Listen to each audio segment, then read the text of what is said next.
ডিসেম্বরের শেষ, জানুয়ারির শুরু। শীতকালীন ছোট দিনের অর্থকারী ফসলের মধ্যে সরিষা একটি অন্যতম ফসল। এগুলো মূলত শীতকালীন ছোট দিনের ফসল। চাঁপাইনবাবগঞ্জের মহানন্দার দুই ধারে কৃষকেরা প্রতি বছরের ন্যায় এবারও সরিষা চাষ করেছেন।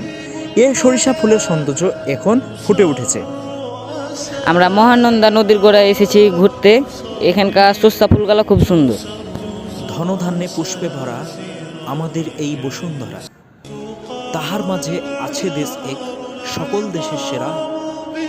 ও সে যে স্বপ্ন দিয়ে তৈরি সে দেশ, স্মৃতি দিয়ে ঘেরা। মূলত ফেব্রুয়ারির শুরুর দিকে কৃষকেরা ঘরে এ ফসল উঠানো হয়।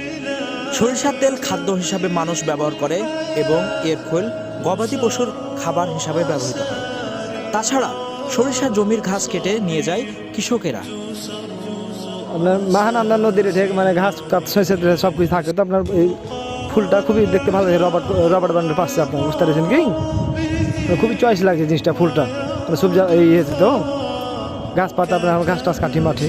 সুজলা সুফলা শস্য শ্যামলা আমের রাজধানী চাঁপাইনবাবগঞ্জ, মহানন্দার দুই ধার সেজেছে সর্ষে ফুলের নতুন আঙ্গিকে। দক্ষিণা বাতাস দোলা দিলে সৌন্দর্যের স্রোত বয়ে যায় এই সর্ষা ফুলের জমিতে।